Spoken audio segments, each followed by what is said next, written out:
Boa noite, empreendedores. Estamos mais uma vez aqui ao vivo pela Rádio Universitária FM 102.1 e também pelo Mova-se Empreendedor no YouTube e no Instagram. Se você quer nos acompanhar também por vídeo, basta ir ao nosso canal no YouTube ou no Instagram do Mova-se Empreendedor, ou também por aqui na Rádio Universitária FM para mais de 40 cidades. Hoje estamos aqui em mais um Empreenda News, hoje com a presença do nosso colunista, Dr. Eduardo Burihan, advogado criminal. Vai nos falar da coluna da semana sobre compliance criminal. Quando a sua empresa precisa ter um compliance criminal, que é um serviço de prevenção, né, de evitar processos criminais, né, doutor? Vamos falar um pouquinho sobre isso. Também aqui no nosso empreendedor da semana, o Marcos Petrilli, que é da Maestro Licitações. Obrigado, Marcos, por ter vindo. E vai falar um pouquinho como é que a gente participa de licitação, como vender para o governo, como é que as empresas podem aproveitar essa oportunidade. Então, fique com a gente. Vamos para as notícias. Vitor, boa noite. Boa noite a todos, boa noite a todos. Essas duas áreas foi importante, né? Porque uma combina com a outra, tem que ter um compliance para depois participar de licitação, né? E combinou um pouco. Vamos para a primeira? Vamos lá. Primeira notícia da noite. Notícia da Exame. Pequenos negócios respondem por quase 60% das contratações em março. Mais de 42,2 mil empregos foram gerados no segmento. No acumulado do ano, as micro e pequenas empresas preencheram quase 370 mil vagas. Que maravilha, hein? Olha só, pequenos negócios, 59% sempre, né? Geraram os empregos aí. Como sempre, os pequenos negócios liderando na geração de empregos. Às vezes se discute tanto no Brasil sobre grandes empresas, sobre empréstimos bilionários e etc e tal, mas 80% da mão de obra é feita no pequeno negócio, na pequena empresa, no pequeno serviço, e falta muita valorização para nós que somos pequenos empreendedores. Isso é verdade, né? Valorização, e é muito mais fácil você ser um pequeno do que você ser um grande, né? Sim. O grande aí já precisa de um compliance. Já tem tudo isso. O pequeno também, né? Para todos os tamanhos. Vamos para a próxima notícia. Outra da Exame aqui, sempre sendo muito bem citada aqui no nosso podcast. MEI terá 250 milhões com garantia de crédito do Sebrae.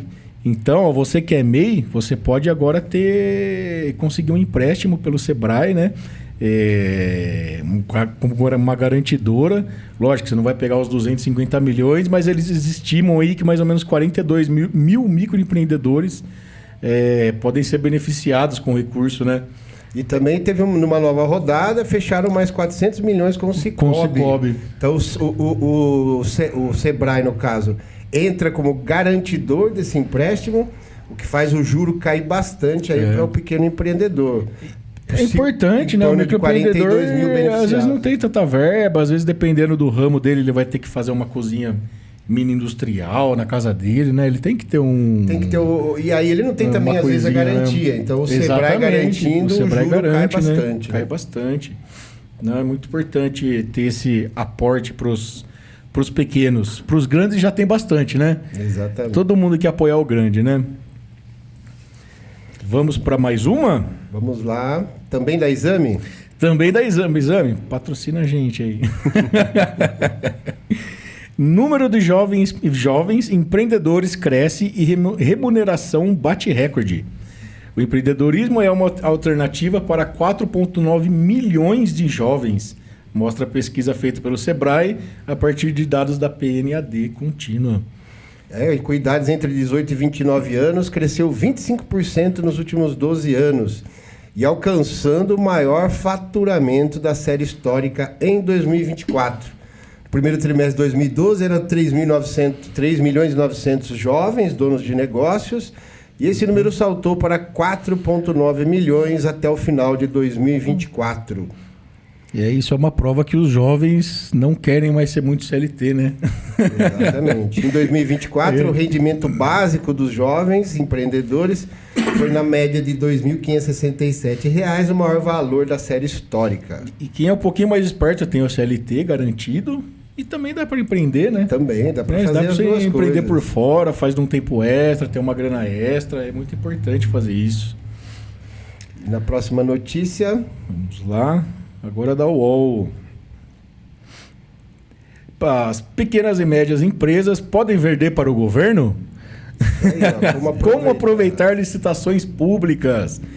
Pequenas e médias empresas podem vender para o governo por meio de licitações, porém é preciso atender uma série de exigências, né? Então a parte documental, inscrição municipal, certidões negativas. É por isso que combinou essa... o Marcos vai falar pra gente em detalhes como é que é vender. Quanto é estimado o número de compra governamental, Marcos? Olha, no ano de 2023, 2024, ultrapassou a casa de 200 bilhões. 200 bilhões de reais por ano que o governo compra e a gente pode fazer parte desse bolo, né? Exato. Caramba! E aproveitando até a notícia do microempreendedor individual e do microempresário, né? Existe dentro da lei própria de licitações um benefício exclusivo para uma cota de até 25% dos processos licitatórios exclusivos a esses empresários. Então, desses 200 bilhões de reais gastos pelo governo durante o ano, 25% é garantida para pequenos e microempresários. Exato. Muito bom saber. E ainda tem... o governo lançou um outro, né? Para que não precisa de licitação, né? Que até um que é o valor... contrata mais. O contrata mais, né? Que para outras funções. Sem licitação. Importante, né? Sem licitação. Vamos para a última notícia da noite. Brasil, essa da Abril. Brasil bate recorde na abertura de pequenos negócios no primeiro trimestre. Olha, primeiro trimestre desse ano, né? De janeiro a março, com mais de 1,4 milhão de registros. Mês, 78% dos 78% dos novos CNPJ são para microempreendedores individuais. Os dados do Sebrae, né, indicam ainda que um aumento de 35% no número de MEIs em comparação ao igual período de 2024. Além de um crescimento de 28% nas micro e pequenas empresas, um aumento expressivo. Precisamos ver se esse aumento não é uma pejotização, né? Tem essa também. Mas para quem usa para empreender mesmo é importante, porque aí você tem todas os benefícios aí, seguros, né? Afastamento, INSS, você tem toda Olha que bacana, aposentadoria. Né? Em março deste ano, o setor de serviços obteve o melhor desempenho, com 63,7% do total de pequenos negócios abertos, seguido por comércio e depois por indústria da transformação. Muito bom. Essas são as principais notícias da semana. E vamos agora falar um pouquinho sobre compliance criminal. Doutor, boa noite. Seja bem-vindo mais uma vez aqui nos estúdios do Mova-se Empreendedor. Doutor, agora recorde. Bateram recorde. Talvez seja o mais entrevistado aqui da nossa... E agora, como colunista do nosso programa Empreenda News, vai estar participando todo mês com a gente aqui. Nessa primeira temporada vai ser um sucesso. Obrigado pela parceria sempre, viu, doutor? Obrigado a você, Fabrício, Vitor, nosso Nuno aí, né? Saudar aqui o nosso amigo aqui, grande empresário Marcos Petrilli. É sempre motivo de grande honra, de grande satisfação para a gente aqui poder estar trabalhando aí, né? Fazendo esse trabalho aí de esclarecimento mesmo, né? De divulgação. Eu acho importante isso daí. Trabalho que a gente já iniciou já há bastante tempo, né, Fabrício? Com certeza. 3 anos aí. Já estamos aí caminhando aí, ganhando autoridade. Exato. E explica pra gente um pouquinho o que é o compliance criminal, para quem serve, conta um pouquinho pra gente. Pois o compliance criminal, de um modo geral, eu posso definir como conjunto de providências, de diligências, né, de tomada de providências realizada pelo corpo jurídico de uma empresa, cuja finalidade no âmbito criminal é a de minimizar, né, ou até prevenir eventuais ilícitos penais que são praticados dentro da empresa. No ambiente empresarial, existem várias várias modalidades aí de ilícitos penais, vários acontecimentos criminais que às vezes estão acontecendo, no mais das vezes estão acontecendo dentro da empresa e o empresário, o corpo societário não está tomando conhecimento, né? Existem funcionários que estão fraudando a empresa, fraudando a contabilidade da empresa, passando informações privilegiadas para empresas concorrentes, né? Não faz muito tempo aí eu fui procurado aí por duas cooperativas grandes, exatamente com essa questão, né? Quer dizer, funcionários da própria empresa que estavam fraudando o sistema na medida em que eles estão vendendo informações privilegiadas para a empresa concorrente. Isso causa prejuízo, envolve uma série de outras pessoas, não é? Eventualmente, por exemplo, se o contador, se a parte de contabilidade da empresa aí não está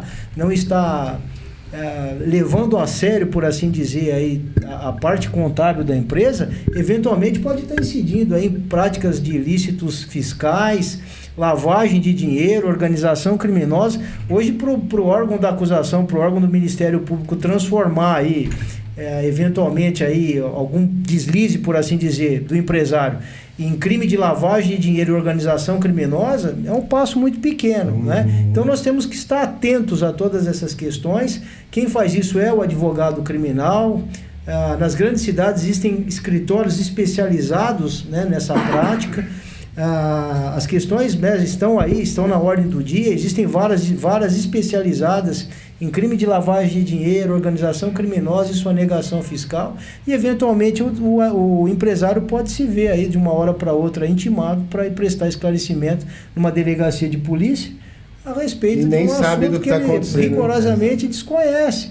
Às vezes ele é sócio da empresa, e o fato de ser sócio da empresa não configura crime, né? O empresário não está sabendo, no mais das vezes, o que está acontecendo dentro do ambiente corporativo. Como é que é isso, né? Se o sócio não trabalha na empresa e gera uma questão criminal, todos os sócios vão responder. Pois é, exato. Independente se está ali ou não, né? Exato. Acontece que em direito penal, a responsabilidade penal ela é subjetiva. Ela depende do comportamento ilegal do sócio que agiu com dolo no momento da conduta ilícita, não é? O fato do sócio figurar como sócio no quadro societário da empresa não quer dizer que ele é responsável penal por aquele fato delituoso, não é? Sim, então, nós precisamos ficar muito atentos com essas questões aí, né? O delegado de polícia convoca o empresário para prestar depoimento na delegacia de polícia, né?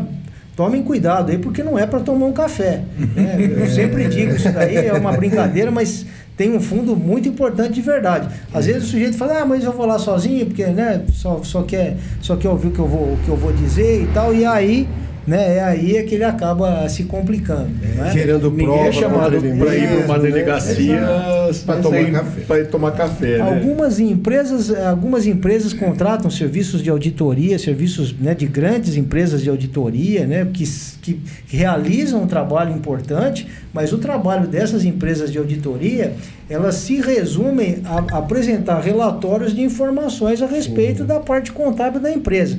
O que eu vou fazer a partir do momento em que eu tomo conhecimento de que está havendo alguma prática criminosa dentro da minha empresa, quem vai tomar a providência é o advogado criminal. Se, por exemplo, algum funcionário da minha empresa está cometendo alguma fraude, eu posso dispensá-lo com justa causa, ou sem justa causa dispensa, e quais as consequências disso nas verbas resilitórias a que ele faz jus, né? Então, por exemplo, você pega um funcionário de 20, 30 anos de empresa, né? Veja que aí a questão fica mais complexa aí, na medida em que se eu mandar ele embora e aplicar a justa causa, eu vou ter que indenizar esse funcionário aí, né, de uma forma bastante importante. Então, essas questões, o que fazer a partir daí, porque às vezes tem uma outra questão também, Fabrício, que é a questão de exposição, né, da empresa aí nesse ambiente criminal aí, que é um ambiente e outras pessoas vai para a imprensa, vai para uma série de questões que a imagem da empresa vai lá para baixo. Eu, empresário, eu tomei conhecimento aí que um funcionário meu aí está cometendo ilícito penal. Eu preciso calcular com pessoas especializadas o que eu vou fazer a partir dessa informação. Para minimizar o máximo. Convém para mim, empresário, expor a minha empresa a uma instauração de inquérito policial? Né? E a partir daí o que vai acontecer? O delegado de polícia vai fazer uma devassa na minha empresa, ele vai querer saber toda a contabilidade, vai chamar o contador para depor, vai determinar aí, através de ordem judicial, a quebra do sigilo fiscal, bancário, telefônico desse empresário. Nossa, a coisa vai longe. Exato. Aí então, precisa calcular o que vale a pena, exato. né? Então é por isso que é importante saber o que eu vou fazer com isso. Estou sabendo que o meu funcionário está fraudando a minha empresa de alguma forma, ou alguma fraude fiscal, ou está desviando dinheiro da contabilidade, ou está passando informações privilegiadas da minha empresa para o meu concorrente, está causando prejuízo para mim. O que eu vou fazer com isso daí? Né? O que eu vou fazer isso daí? E são várias áreas, né, doutor? Tem um problema na área fiscal, pode ter. Na área trabalhista, na área de meio ambiente, se a empresa tiver algum empreendimento nisso, a parte de licitações, de venda governamental, ou seja, são várias áreas que o empresário pode cair num delito criminal. E tem uma outra parte que também o doutor faz na questão do compliance, que é também gerir um pouco das questões de risco à equipe, tipo assédio moral, assédio sexual, também entra nisso, né, doutor? No âmbito corporativo, sem dúvida. Essas relações intersubjetivas aí dentro da empresa, elas também, eventualmente, repercutem na esfera criminal e, a partir daí, né, o que fazer com isso? Né? A empresa tem interesse em investigar. Existe aí, por exemplo, em grandes empresas aí, os ombudsman, né? Aqueles canais de comunicação em que você relata para a diretoria o que está acontecendo ali. Então, a partir disso daí, é preciso uma tomada. A partir do momento que a empresa reconhece o problema, mas só que não faz nada, aí ela é... Exato, e talvez ela passe a ser conivente aí com uma questão aí que realmente é uma questão aí que demanda alguma investigação, ou não. Eu, enquanto advogado, eu posso fazer uma investigação privada, existe uma resolução da Ordem dos Advogados que me autoriza, enquanto advogado, né, a fazer uma investigação interna. Eu não preciso revelar esse resultado aí para as instâncias de controle, para a autoridade policial ou para o Ministério Público. Isso envolve uma questão de sigilo profissional a que eu não estou obrigado. Não é? Então, eu, enquanto advogado, eu vou fazer a investigação a partir das informações que me chegaram, e aí então eu vou apresentar um relatório para o empresário e nós vamos discutir o que fazer com aquela questão. Encerramos aqui, viramos a página, ou então vamos dar seguimento? Quais são os reflexos disso daí? Quais são as consequências disso daí? Né? Porque a preocupação, sinceramente, e o que eu tenho ouvido dos empresários aí, sempre é a mesma, Marcos. Eles estão preocupados em saber quais são os reflexos disso no nome da empresa. Claro, né? Da imagem, toda da empresa, né? Toda a imagem da empresa aí fica em xeque, né? Por gerenciamento de risco depois Exato. Então, por exemplo, aí, empresas aí que mexem com a parte médica, né? Parte bancária, então tem uma série essa parte da área de saúde é muito complicada, né, doutor? Complicado. Porque o médico pode ser acusado, um enfermeiro, etc., de um erro médico que às vezes não é bem assim. Exato. O doutor já tem bastante experiência, né? Inclusive no júri recente, né, doutor? Exato. Fizemos a defesa aí de um médico, né, que foi levado a júri. A júri popular, por ter sido acusado de ter... Foi julgado antes de ser, né? Foi julgado e condenado. Pois é, aí o papel da mídia no processo penal é outro fator agravador que atrapalha essa situação, porque a empresa revela fatos, a imprensa, os meios televisivos, os meios de comunicação revelam para a opinião pública fatos que não são daquela forma que foram expostos. Por quê? Porque a imprensa não teve acesso aos autos, porque a empresa não tem conhecimento exato do que está acontecendo. Isso pode até contaminar o júri, né? Exatamente. Com certeza. Então, toda uma gama de legislação aí, né, que deve ser utilizada para fim de proteger ou minimizar os efeitos dessas questões aí no ambiente corporativo. Só a título de consideração, Marcos, na questão aí que envolve licitação, né, o que é a licitação? É o procedimento administrativo através do qual a administração pública escolhe a melhor proposta para o negócio do seu interesse. Sim. Isso é procedimento licitatório. E para proteger essas questões de licitação na esfera criminal, no ambiente na legislação penal, a Lei 14.133 de 2001, ela acrescentou 9 figuras delitivas novas, né? Que é uma legislação nova, recente, que muda a legislação de licitação para inserir 9 figuras delitivas, né? 9 crimes, que vamos dão dizer. conta, exato, que dão conta de modalidades de fraude ao procedimento licitatório. Quer dizer, só numa licitação você já corre o risco em várias modalidades. Não entra na licitação, vai direto para a cadeia. Só exemplificando um caso recente de um cliente mesmo, da própria Maestro. Às vezes você é convocado a prestar depoimento dentro de um processo ao qual você não faz ideia de fato que esteja acontecendo. Nossa. Né? E a forma como você se coloca, né? As respostas que você dá é o que diz se aquela investigação contigo junto, né? Contigo vai continuar ou se vai parar. Eu recebi um telefonema recentemente, um comunicado do Ministério Público de uma cidade lá da região de Presidente Prudente, me questionando por qual motivo meu cliente não participou daquele processo licitatório ao qual nós fizemos a retirada de edital. Eu falei, poxa vida, mas tentando entender, né? Aí Já teve alguma suspeita ali, foram ver quem tirou o edital e não participou. Exato, então era um processo que estava sob investigação de conluio, que nada mais é do que o combinado entre possíveis fornecedores para participação daquele processo. E eles estavam tentando identificar se a empresa, porque quando você faz a retirada do edital, automaticamente registra-se os dados, né? Claro. Do interessado ali por algum motivo. E a gente faz leituras inúmeras de editais, enfim, faz o cadastro nos portais, enfim, e houve o questionamento. E aí, numa conversa, né, num termo de depoimento com o próprio promotor que estava cuidando do caso, entendeu de fato que a empresa, né, faz esse trabalho de pesquisa, né, de mercado para os clientes e tudo mais, mas que não tinha o conhecimento da prática ao qual estava sendo investigado. Caramba, olha. Isso é comum, né, doutor? Sim, é comum e existe uma orientação para o Ministério Público, né, de um modo geral, para que os promotores, em caso de dúvida, havendo elementos mínimos de prova, eles oferecem denúncia. Então nós vamos discutir no processo o que está acontecendo. Você vai ter seu momento para se defender. Só que aí já foi, né? Exato. Só que o sujeito, veja bem você, o sujeito ser investigado em sede de inquérito policial, numa delegacia de polícia, depois ser denunciado, constituir advogado para fazer prova da sua inocência, estrago já foi feito. Né? Não é fácil responder a uma ação penal.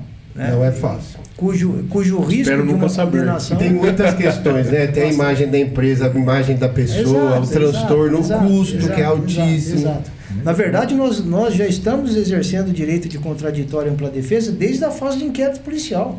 Quando eu sou convocado para comparecer a uma delegacia de polícia ou prestar informações no procedimento investigativo do Ministério Público, né, onde o Ministério Público, inclusive, filma o depoimento, eu já estive em São Paulo acompanhando alguns empresários lá, eles filmam o depoimento do sujeito que está sendo ouvido.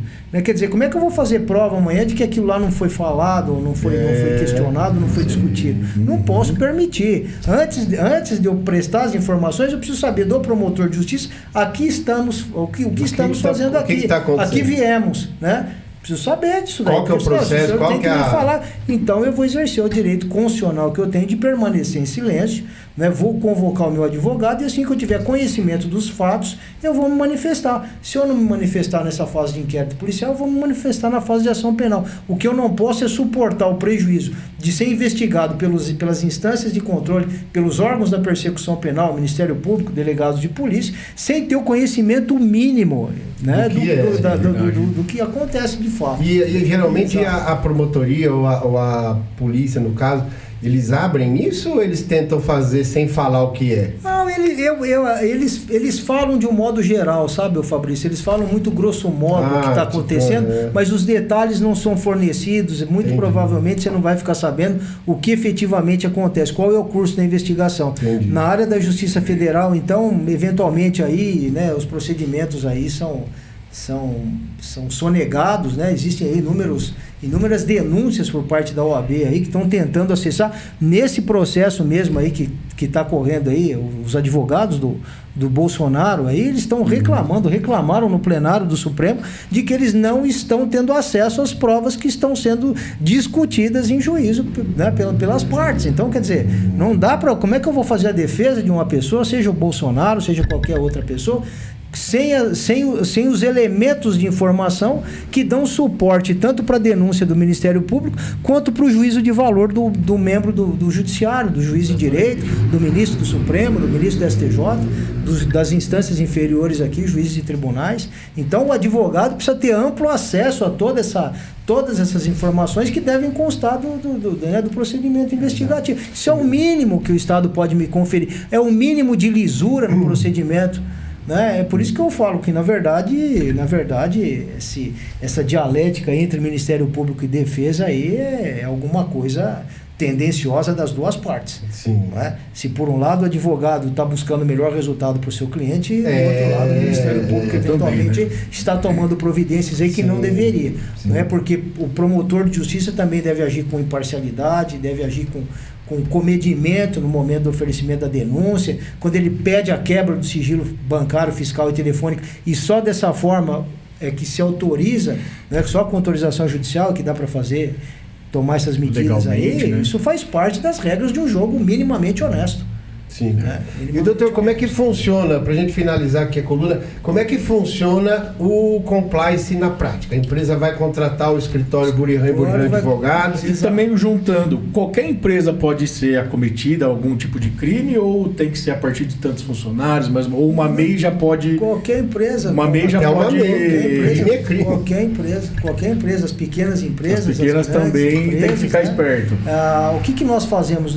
É um trabalho difícil, é um trabalho de acompanhamento, né? O advogado criminal vai acompanhar, por assim dizer, a vida do empresário, né? Vai discutir com ele aí as questões. Nós temos reuniões aí mensais ou quinzenais, aí dependendo da necessidade, para discutirmos as questões aí que estão envolvendo a ordem do dia. Por exemplo, está vendo aí prática de assédio moral, assédio sexual dentro da empresa.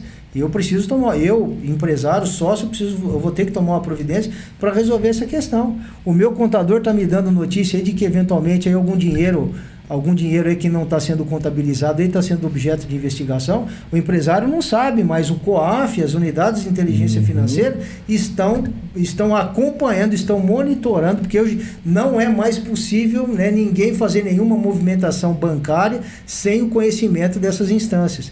Então, a partir daí, o que eu vou fazer? Eu preciso conversar aí com o meu cliente, o empresário precisa conversar comigo, para a gente saber a partir daí o que nós vamos fazer. Precisamos corrigir rotas. Eventualmente, se o trabalho de contabilidade não está sendo bem feito, nós precisamos corrigir, né, esse procedimento para ajustar isso daí é o que disciplina a legislação. Senão, eventualmente, nós vamos estar sistematicamente caindo, né, em prejuízo aí, na medida em que o empresário tem que se ver aí na contingência de responder inquérito policial, ser convocado em delegacia de polícia, né? Realmente é um desgaste, né? E eventualmente aí, ou muitas das vezes aí, é absolutamente desnecessário. Sim, né? sim. Não precisava ter sido daquela forma se ele tivesse se atentado antes aí quanto a essas questões, né? Hoje em dia até e-mails de advogados aí estão sendo objeto de investigação, Marcos, e aí então a partir daí o Ministério Público e os delegados de polícia aí estão tomando providências, né? Isso quando algumas autoridades aí, sem autorização judicial, não fazem quebra de sigilo telefônico, bancário e fiscal, né, do investigado, lamentavelmente. O enquadramento fiscal também é algo super interessante. Quando eu estou atrelando um pouquinho a questão da licitação, geralmente as carteiras contratuais de licitação são maiores por conta da atenção e a finalidade, né, objetiva de cada processo. E você está num regime fiscal de empresa e começa a aumentar o seu faturamento e não reescalona, né, para os regimes mais adequados. Um microempreendedor individual, eles têm limite de faturamento, né? E às vezes, por desconhecimento ou má orientação, poxa, se eu extrapolar cada enquadramento fiscal tem um regime tributário diferente. Sim. Pô, acho que eu estou atingindo, vou segurar, não, isso aqui eu vou vender sem nota para poder não sair do enquadramento. Eu vou modificar o código. Exatamente. Classificação de produto, né, enquadramento, isso daí tudo. Só que no meio já também tudo já é tá crime. atrelado, né? Tudo gera crime. Tudo gera crime. Doutor, muito obrigado pela sua coluna, né, sobre compliance criminal. O Dr. Burja vai estar com a gente aqui no programa todo mês e também nas nossas redes sociais, tanto do Mova-se quanto da Universitária FM. E agora vamos para a coluna do professor Marcos Martinelli, que vai falar um pouquinho para a gente sobre educação financeira, uma coluna rapidinho aí, ele que está toda semana aqui com a gente, falando sobre educação financeira, que é muito bom aí para todo mundo, principalmente para quem é empreendedor, né? Com certeza. Vamos lá? Amigos do Empreenda News, aqui é o professor Martinelli, e eu venho aqui continuar nossa conversa sobre orçamento. O orçamento das despesas, ou para onde você está empregando suas receitas, né? Quais são seus gastos. Isso é importante tanto no governo nacional, nós trouxemos aqui inclusive essa ilustração para vocês, do quanto que se gasta no governo da União com juros e manutenção e amortização da dívida, por exemplo. Mostrando que esse é um tema muito importante, porque se está acontecendo nos governos, mas também está acontecendo aí nas empresas, está acontecendo na vida particular. Parte significativa dos seus esforços pode estar indo justamente para compensar um desequilíbrio financeiro, não é isso? Então, o orçamento, como uma peça de planejamento, uma peça de visão de futuro, é muito importante que você faça. Eu estou colocando aqui também na legenda uma metodologia para você pensar nisso. A metodologia chama DESOP, né? Letra D, letra S, letra O, letra P. Essa é uma sigla, né, que significa diagnosticar, sonhar, orçar e poupar. Então está aí na legenda o site para você estudar um pouquinho melhor o assunto e quem sabe essa metodologia funciona para você. E poupar quanto, né, professor? Também tem método para isso, né? Hoje, dentro dos cursos de educação financeira, se diz que a proporção é 50% para suas despesas fixas, 30% para as suas despesas de consumo e 20% do seu orçamento tem que ir para a poupança. Qual que é a dica final? Que o primeiro passo do seu orçamento é já separar esses 20% da poupança e você já tirar isso do seu dia a dia para que você possa ir formando sua reserva de emergência e quem sabe, no futuro próximo, você usa esse recurso não só para liquidar em condições vantajosas uma dívida antiga, ou mesmo você inicia uma conta de investimentos. Um abraço e até a próxima. E ficamos aí com essa coluna semanal que nós temos aqui com o professor Marcos Martinelli, dessa vez falando aí sobre metodologias para fazer a sua reserva, né? Tanto empresarial quanto pessoal, reserva financeira que é tão importante. Educação financeira que essa semana é a semana da educação financeira. Né? Então, importante a gente ter aí essa coluna do professor Martinelli, trazendo todas as informações. E você que está nos ouvindo pela Rádio Universitária FM 102.1, pode também nos assistir ao vivo aqui no nosso canal no YouTube, Mova-se Empreendedor, ou também no Instagram do Mova-se Empreendedor. E você que está no Instagram, está no YouTube, não esquece de mandar sua pergunta, deixa seu joinha aí para que o vídeo alcance mais pessoas.